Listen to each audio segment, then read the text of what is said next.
প্রিয় শিক্ষার্থীরা, আশা করি অনেক ভালো আছো। আমাদের আজকের অনলাইন ক্লাসে তোমাদের আমি স্বাগতম জানাচ্ছি। তোমাদের সাথে আছি আমি মনিরুদ্দিন, প্রভাষক সমাজবিজ্ঞান, নোয়াখালী সরকারি কলেজ। আমরা সমাজবিজ্ঞান প্রথম পত্র পড়ছিলাম। তো এই সমাজবিজ্ঞান প্রথম পত্রে তৃতীয় অধ্যায়, যে অধ্যায়ের শিরোনাম হলো সমাজবিজ্ঞানীদের মতবাদ ও অবদান। Theory and contribution of sociologist, আমরা এই অধ্যায় পড়ছিলাম। এই অধ্যায়ে আমরা অলরেডি দুটো ক্লাস শেষ করেছি, ইবনে খালদুন এবং অগাস্ট কুত সম্পর্কে। আজকে আমরা যে মনীষীর কথা জানবো, সমাজবিজ্ঞানে তার অবদান কি সেটা জানবো, তিনি হলেন হারবার্ট স্পেন্সার। তো হারবার্ট স্পেন্সারের সম্পর্কে আমরা তাহলে দেখি। সমাজ সম্পর্কিত যে চিন্তাধারাটা প্রাচীনকাল থেকে, সেটা যাদের হাতে সে প্রাতিষ্ঠানিকতা পেয়েছে, যাদের হাতে সেটা ফরমালি অনেকখানি বিকশিত হয়েছে, তাদের মধ্যে হারবার্ট স্পেন্সার অন্যতম। তিনি আধুনিক সমাজবিজ্ঞান বিকাশে গুরুত্বপূর্ণ ভূমিকা পালন করেছেন। তিনি হলেন সমাজবিজ্ঞানের বিবর্তনবাদী মতবাদের প্রবক্তা। তাকে কখনো ইংরেজ সমাজবিজ্ঞানের জনক বলেও অভিহিত করা হয়। তিনি 1820 সালে 27 এপ্রিল ইংল্যান্ডের ডার্বি শহরে জন্মগ্রহণ করেন। শারীরিক দুর্বলতা, তিনি শারীরিকভাবে অসুস্থ ছিলেন একটু, সে কারণে তিনি প্রাতিষ্ঠানিক শিক্ষা খুব বেশি লাভ করতে না পারলেও বাড়িতে পিতা এবং তার গৃহশিক্ষকদের কাছ থেকে তিনি যে শিক্ষা লাভ করেন তা তাকে কম শৃঙ্খলার মধ্যে মুক্ত বুদ্ধিভিত্তিক পরিবেশে বেড়ে উঠতে সহায়তা করেছিল। তার মানে প্রাতিষ্ঠানিক শিক্ষা খুব বেশি না পেলেও তার সামাজিকীকরণ ভালো ঠিকভাবে হয়েছিল। কর্মজীবনে তিনি দীর্ঘদিন দ্য ইকোনমিস্ট, একটি বিখ্যাত পত্রিকা ইংল্যান্ডের, সেই পত্রিকার লেখক এবং সম্পাদক হিসেবে দায়িত্ব পালন করেন। ক্রনিক নিউরাসেথানিয়া রোগে আক্রান্ত হয়ে তিনি 1903 সালে ডিসেম্বর মাসের 8 তারিখ 83 বছর বয়সে মৃত্যুবরণ করেন। তো আমরা অলরেডি গত ক্লাসে জেনেছি যে অগাস্ট কুথ হলেন সমাজবিজ্ঞানের জনক, বা তিনি সমাজবিজ্ঞানের নামকরণ করেছেন। সমাজবিজ্ঞানের নামকরণ অগাস্ট কুথ করলেও স্পেন্সারই কুথের সমাজবিজ্ঞান সম্পর্কিত ধারণাকে প্রাতিষ্ঠানিক রূপ দেন, যেটা আমি প্রথমেই বলেছি। সমাজ সম্পর্কিত ধ্যান ধারণার ক্ষেত্রে তিনি Auguste Comte, Adam Smith, Thomas Bentham, Thomas Malthus, Karl Marx, Friedrich Engels প্রমুখের লেখা দ্বারা তিনি প্রভাবিত হন। এটা হলো হারবার্ট স্পেন্সারের ছবি। তোমরা গুগল করলে, গুগলে সার্চ করলে হারবার্ট স্পেন্সারের নাম লিখে বা বিভিন্ন ওয়েবসাইটে বিশেষ করে সমাজবিজ্ঞান সম্পর্কিত বিভিন্ন ওয়েবসাইটে হারবার্ট স্পেন্সারের অনেক পিকচার আছে, তোমরা দেখতে পারবে। আমি এখানে তোমরা দেখার জন্য বা তোমরা যেন দেখলে চিনতে পারো সেজন্য একটা ছবি সংযুক্ত করে দিলাম। তাহলে হারবার্ট স্পেন্সার সম্পর্কে আমরা মোটামুটি ধারণা পেলাম। এখন আমরা দেখব যে তার কি কি রচনা তিনি করেছেন, আর সমাজবিজ্ঞানে তার থিওরিটিক্যাল কন্ট্রিবিউশন বা তাত্ত্বিক অবদান কি। অন্যান্য দার্শনিক মনীষীর মতো হারবার্ট স্পেন্সারও স্মরণীয় হয়ে আছেন তার রচনাবলীর মধ্য দিয়ে। তার বেশ কিছু রচনা কেবল জনপ্রিয় নয়, কালোত্তীর্ণ হয়েছে। তার রচনা সামগ্রীর মধ্যে বিশেষভাবে উল্লেখযোগ্য হচ্ছে সোশ্যাল স্ট্যাটিক্স, যেটা 1851 সালে প্রকাশিত; education, intellectual, moral and physical education, the principal of sociology, As Scientific, Political, and Speculative 3, Volume 3, First Principle, The Principle of Biology, Study of Sociology, Principle of Sociology 3 Volume, Man versus State, The Principle of Ethics, Descriptive Sociology, এগুলো ছিল তার রচনা total. আর তার যে আত্মজীবনী, তার যে autobiography, ওকে, তিনি যখন মৃত্যুবরণ করেন তার মৃত্যুর পরে তার সেই অটোবায়োগ্রাফিটা প্রকাশিত হয়। তো তার যে ধারণাগুলো তিনি ব্যক্ত করেছেন সমাজ সম্পর্কে, আমরা মোটামুটি সংক্ষিপ্তভাবে সেগুলো জানতে চেষ্টা করব। সর্বপ্রথম সমাজ সম্পর্কিত তার মতবাদ বা তার ধারণা। স্পেন্সারের সমাজ সম্পর্কিত ধারণা আলোচনা করতে গিয়েই প্রথমেই মার্গারেট উইলসন ভাইন, তিনি একজন সমাজবিজ্ঞানী, তিনি বলেন স্পেন্সারের সমাজবিজ্ঞানের সামাজিক একক হিসেবে ব্যক্তি অত্যন্ত গুরুত্বপূর্ণ। তিনি ব্যক্তিকে প্রাকৃতিক বস্তু হিসেবে বর্ণনা করেন এবং সমাজকে ব্যক্তি ও গোষ্ঠীর মধ্যকার অবশ্যম্ভাবী লড়াই হিসেবে চিহ্নিত করেন। ব্যক্তি অপর কোনো ব্যক্তি বা গোষ্ঠীর সাথে লড়াইয়ে লিপ্ত হয়, এর মধ্যে যে বা যারা খাপ খাইয়ে নিতে পারে তারাই টিকে থাকে। তার মানে অস্তিত্বের সংগ্রামের ব্যাপারটা তিনি এখানে আসলে, যেহেতু তিনি বিবর্তনবাদের আলোচনা করেছেন সেজন্য তিনি ওভাবেই চিন্তা করেছেন। তার মতে সমাজে ব্যক্তির সাথে ব্যক্তির ও গোষ্ঠীর সাথে গোষ্ঠীর টিকে থাকার সংগ্রাম স্বাভাবিক ও অনস্বীকার্য। স্পেন্সার বলেন সমাজ হলো একটি দলের ভারসাম্যপূর্ণ অবস্থা। এই সমাজে অধিক সংখ্যক মানুষের সর্বাধিক সুখ প্রদানের জন্য সমাজ টিকে থাকে। পরিবেশের সাথে খাপ খাইয়ে নেয়ার মাধ্যমে সমাজে সুখ খুঁজে পাওয়া যায় এবং যে ব্যক্তি গোষ্ঠীতে সবচেয়ে বেশি খাপ খাওয়াতে সক্ষম সেই সবচেয়ে সুখী হয়। ওকে। এটা হলো অভিযোজন বায়োলজির ভাষায়। স্পেন্সারের সমাজবিজ্ঞান সামাজিক জীবন এবং কার্যাবলী সম্পর্কিত যাবতীয় বিষয়কে অন্তর্ভুক্ত করে। তার সমাজ বিশ্লেষণের ভিত্তি হলো পদার্থবিজ্ঞান এবং জীববিজ্ঞান। কোট প্রাকৃতিক বিজ্ঞানের মতো সমাজবিজ্ঞানের অধ্যয়ন যেমন সম্ভব বলে রায় দিয়েছেন, তেমনি স্পেন্সারও বলেন প্রকৃতির মতো সমাজের জন্য একটি আলাদা বিজ্ঞান দরকার এবং সে বিজ্ঞান প্রতিষ্ঠা করা আসলে সম্ভব। কেননা সমাজে যেমন ঐক্যবদ্ধতা আছে তেমনি আছে এর পিছনে নিয়ম শৃঙ্খলাও কাজ করে বিভিন্ন। তার মতে সমাজে নিয়ম শৃঙ্খলা মেনেই একটি স্তর ভিন্ন একটি স্তরে রূপান্তরিত হচ্ছে, কাজেই কোনো বিষয় বিশৃঙ্খল নয় এবং যার বিকাশের সূত্র আছে তার বিজ্ঞান ভিত্তিক আলোচনা করা সম্ভব। তার মতে সামাজিক বিবর্তন বিশ্লেষণ করতে গিয়ে পারিবারিক, রাজনৈতিক, ধর্মীয় প্রতিষ্ঠান এবং কিভাবে মানুষের জীবনযাত্রার প্রণালী নানা সামাজিক প্রভাবে নিয়ন্ত্রিত হয় এবং শিল্প সমাজে সামাজিক নিয়ন্ত্রণ কিভাবে প্রতিষ্ঠা লাভ করে ইত্যাদি সমাজবিজ্ঞানের আলোচ্য বা পাঠ্য বিষয়।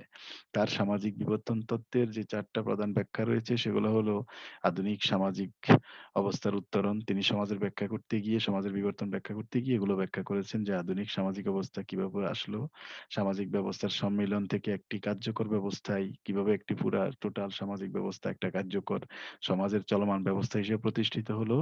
তারপরে সমাজের শ্রম বিভাজনের উত্তরোত্তর অগ্রগতি কিভাবে শ্রম বিভাজিত হলো, শ্রম বিভাজন সৃষ্টি হলো, আর সমাজের প্রজাতিগত উৎপত্তি ইত্যাদি তিনি আলোচনা করেন তার বিবর্তন তত্ত্বে। এই হলো সমাজ সম্পর্কে অগাস্ট কোতের সরি হারবার্ট স্পেন্সারের সংক্ষিপ্ত ধারণা। ওকে, বইয়ে আরো বিশ্লেষণ করে লেখা আছে, নিশ্চয়ই তোমরা বই থেকে পড়তে গেলে আরো বিশ্লেষণ করে পাবে। আমি শুধু মূল নির্যাসটা এখানে তুলে দিতে চেষ্টা করেছি। তারপরে তিনি বলেছেন যে সমাজে গবেষণা পদ্ধতির আ তিনি বলেছেন যে সমাজে গবেষণা পদ্ধতির ব্যবহার খুবই গুরুত্বপূর্ণ। ওকে? কারণ সমাজের যে সকল বিষয়গুলো আছে সেগুলো আসলে গবেষণার দাবি রাখে সামাজিক ঘটনাগুলো। আর এই স্পেন্সার সমাজে গবেষণা পদ্ধতির ব্যবহার করতে গিয়ে তিনি প্রধানত ৫ টি পদ্ধতি ব্যবহারের কথা বলেছেন, ব্যবহার নিজে করেছেন। সেটা হলো আরোহ পদ্ধতি, অবরোহ পদ্ধতি, ঐতিহাসিক পদ্ধতি, তুলনামূলক পদ্ধতি এবং যুগপৎ পরিবর্তনের যে ভূমিকা সেই পদ্ধতি। এই হলো ৫ টা পদ্ধতি।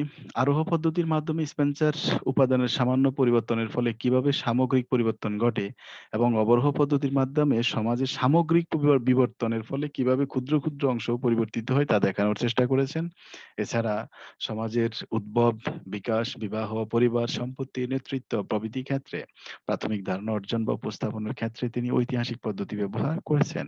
এছাড়া সমাজের বিবর্তন বা জৈবিক তত্ত্ব এবং সমাজ ও প্রতিষ্ঠানের মধ্যকার পার্থক্য দেখানোর ক্ষেত্রে তুলনামূলক পদ্ধতির আশ্রয় নিয়েছেন। তাছাড়া তিনি যুগপৎ পরিবর্তনের ভূমিকার মাধ্যমে দেখানোর চেষ্টা করেছেন যে সমাজের প্রতিটি অংশের পরিবর্তন একই সাথে ঘটছে এবং এই পরিবর্তনগুলো পরস্পর নির্ভরশীল। এই ৫ টা পদ্ধতি ব্যবহার করেই মূলত তিনি তার সমাজ সম্পর্কে ধারণার ব্যাখ্যা করার প্রয়াস পেয়েছেন। আমরা তারপর দেখব তার বিবর্তনবাদ। স্পেন্সারই সর্বপ্রথম ডারউইনের যে বিবর্তনবাদ সেই ধারণাকে পদ্ধতিগতভাবে সমাজবিজ্ঞানে ব্যবহার করেন। এ কারণে তাকে সামাজিক ডারউইনবাদ এবং এ কারণে সেজন্য তাকে সামাজিক ডারউইনবাদের মানে সমাজবিজ্ঞানের বিবর্তনের এই প্রক্রিয়াটাকে তার ধারণাকে সামাজিক ডারউইনবাদ বলা হয়। ওকে। তিনি জীবদেহের সাথে সমাজদেহের তুলনা করে সামাজিক বিবর্তন সংক্রান্ত আলোচনার সূত্রপাত করেন এবং বলেন যে মানব সমাজ একটি সহজ সরল অবস্থা থেকে বিবর্তিত হয়ে ক্রমে একটি জটিল অবস্থায় রূপান্তরিত হয়। এ প্রসঙ্গে দক্ষিণ আফ্রিকান সমাজবিজ্ঞানী কোহেন বলেন স্পেন্সার বিবর্তনের দিক থেকে ৪ ধরনের সমাজকে চিহ্নিত করেন। সেগুলো হলো কি, কি? সরল সমাজ, তারপরে মিশ্র সমাজ, দ্বিগুণ মিশ্র সমাজ, ত্রিগুণ মিশ্র সমাজ। তবে এই শব্দসমূহের ব্যবহার থেকে এর অর্থ সুস্পষ্টভাবে অনুধাবন করা আসলে সম্ভব নয়। এটা বলছে কোহেন স্পেন্সারের বিবর্তনবাদের মতবাদ সম্পর্কে। অন্যদিকে তিনি সমাজের বিভিন্ন অভ্যন্তরীণ রীতিনীতি যেমন সমাজের আকৃতি, স্থায়িত্ব, জটিলতা, নেতৃত্ব, অর্থনৈতিক, ধর্মীয় সংগঠনের মাত্রা ইত্যাদির উপর নির্ভর করে সমাজকে যুদ্ধভিত্তিক সমাজ ও শিল্প সমাজে দুভাগে বিভক্ত করেছেন এবং এক্ষেত্রে বিবর্তনের মৌলিক সূত্র সরল থেকে জটিল বা সমসত্ব থেকে অসমসত্বে উত্তরণ ঘটিয়েছেন। তার মতে মানুষের সামাজিক জীবনের শুরুর দিকটি যুদ্ধ বিগ্রহকে কেন্দ্র করে আবর্তিত হতো।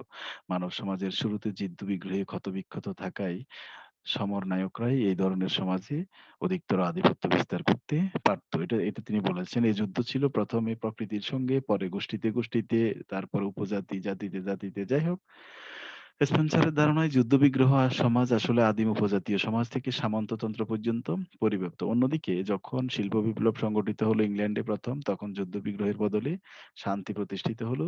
এ সময় সমাজের ক্ষমতার চাবিকাঠি থাকতো নিরঙ্কুশ ক্ষমতাবান কর্তৃপক্ষের হাতে। সমাজে পেশা ও মর্যাদা উত্তরাধিকার সূত্রে নির্ধারিত হতো। এ সমাজে ব্যক্তির স্বাতন্ত্র্যবোধ গুরুত্ব পায়। মানুষের আইনগত অধিকারের বিষয়টি রাষ্ট্রীয়ভাবে অনুমোদন লাভ করে। স্পেন্সারের মতে যুদ্ধভিত্তিক সমাজ ও শিল্প সমাজ কেবল রৈখিক বিবর্তনের মাধ্যমে জন্ম লাভ করে তা নয়। শ্রেণীহীন গতানুগতিক একটি সমাজ যেমন শিল্প সমাজ হতে পারে, তেমনি একটি আধুনিক সমাজও যুদ্ধভিত্তিক সমাজ হিসেবে স্বীকৃতি পেতে পারে।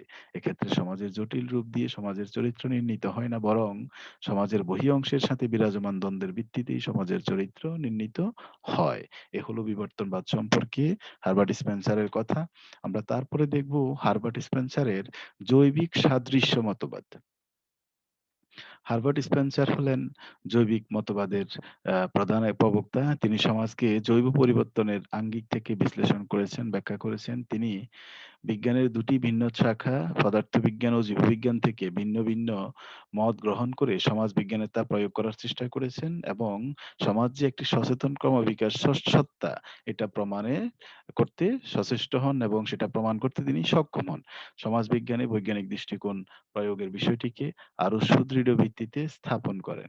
স্পেন্সারের জৈবিক সাদৃশ্য তত্ত্ব অনুযায়ী সমাজের সাথে জীবদেহের যথেষ্ট সাদৃশ্য রয়েছে, যা তুলনাযোগ্য। তবে তাদের মধ্যে কিছু বৈসাদৃশ্যও বিদ্যমান। এ তত্ত্বের মাধ্যমে তিনি বলেছেন যে কতগুলো জৈবিক অঙ্গের সমষ্টির মাধ্যমে জীবের সৃষ্টি হতে পারে না, বরং জীব সৃষ্টির ক্ষেত্রে অভ্যন্তরীণ বিভিন্ন ব্যবস্থা ক্রিয়াশীল থাকে।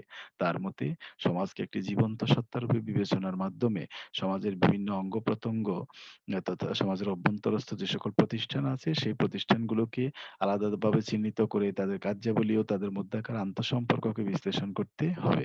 এক্ষেত্রে বিশ্লেষণের সুবিধার্থে তিনি সমাজের বিভিন্ন অংশকে ব্যাপক অর্থে ৩ টি বিশেষ ব্যবস্থার অধীনে আলোচনা করেছেন। তিনি বলেছেন যে সমাজের ৩ টি ব্যবস্থার মধ্যে ১ম হলো নিয়ন্ত্রণমূলক ব্যবস্থা যেমন সামরিক ব্যবস্থা বা সরকার ব্যবস্থা। এরপরে বাণিজ্য যোগাযোগ বা বন্টনমূলক ব্যবস্থা। এরপরে আছে উন্নয়ন বা টেকসই উন্নয়নমূলক ব্যবস্থা, সেটা হলো অর্থনৈতিক, যা মূলত জীবদেহের বিভিন্ন অঙ্গের কর্মপদ্ধতির সাথে আ মিল আছে। যেমন তিনি জীবদেহের সাথে তুলনা করেছেন যে জীবদেহে মস্তিষ্ক নিয়ন্ত্রণমূলক ব্যবস্থা, বিতরণমূলক ব্যবস্থা হলো হৃৎপিণ্ড, পুষ্টি সাধনমূলক ব্যবস্থা হলো হরমোন, পৌষ্টিক নালী ইত্যাদি। ওকে? এগুলোর সাথে সমাজের এই সকল ৩ টা ব্যবস্থা কি? সম্পর্কযুক্ত। এজন্য তাইলে এখানে আমরা যেটা দেখলাম যে জীবদেহের অঙ্গসমূহের প্রত্যেকটি যেমন পৃথক এবং স্বতন্ত্র সত্তা হওয়া সত্ত্বেও পুরোপুরি স্বাধীন বা স্বনির্ভর নয়, তেমনি সমাজের মৌলিক প্রতিষ্ঠানসমূহ সম্পূর্ণ পৃথক স্বতন্ত্র সত্তা হয়েও তাও কিন্তু সার্বিক অর্থে স্বাধীন বা আ স্বনির্ভর নয়। এজন্য জীবদেহের সাথে সমাজের যে মিল সম্পর্কিত যেই থিওরি তিনি দিয়েছেন এটাকে জৈবিক সাদৃশ্য মতবাদ বলে উল্লেখ করা হয়। ওকে। তারপর আমরা দেখব সামাজিক পরিবর্তন সম্পর্কে তার ধারণা।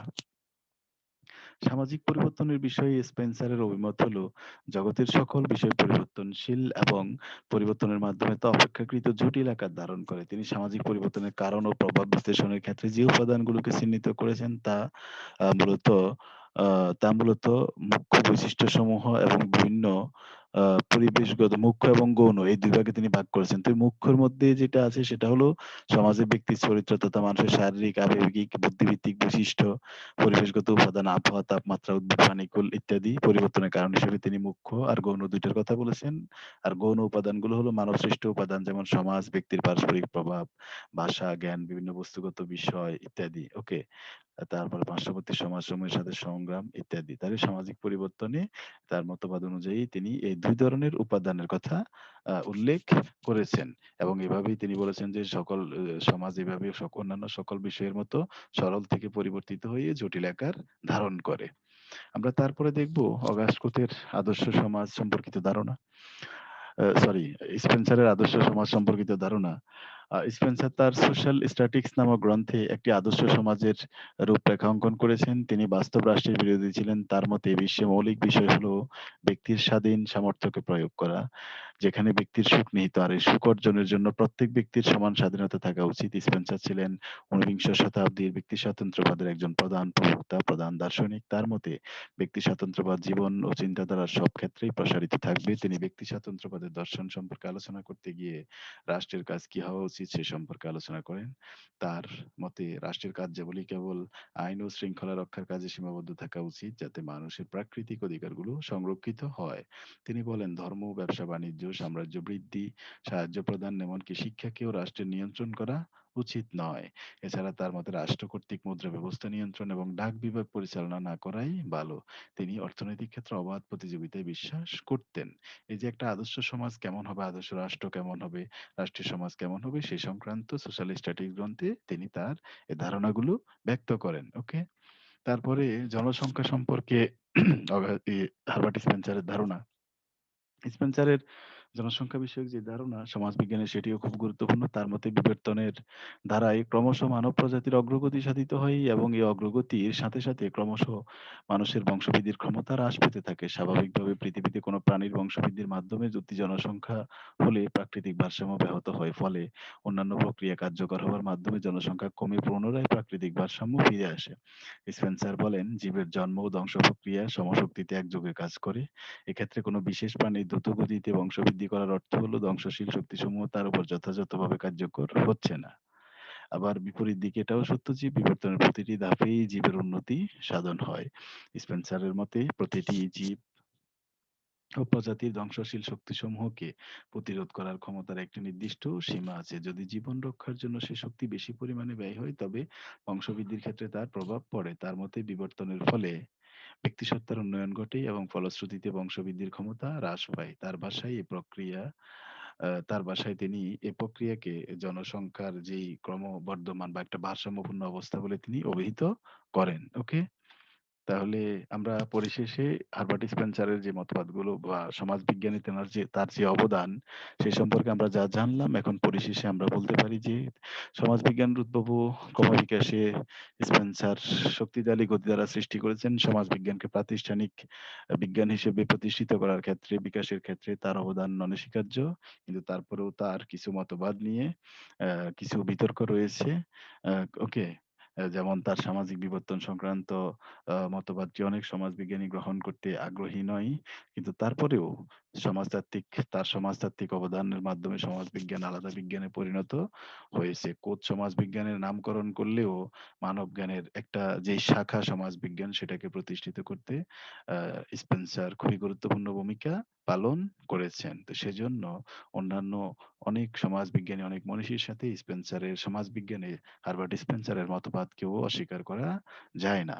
এ ছিল আমাদের হারবার্ট স্পেন্সার সম্পর্কিত আজকের ক্লাস, সংক্ষিপ্ত আলোচনা। আশা করি আজকের হারবার্ট স্পেন্সার সম্পর্কিত এই ক্লাস তোমরা উপকৃত হবে। সবাইকে ধন্যবাদ জানিয়ে আমরা আমাদের আজকের ক্লাস এখানেই শেষ করছি। সবাই ভালো থাকবে। আল্লাহ হাফেজ।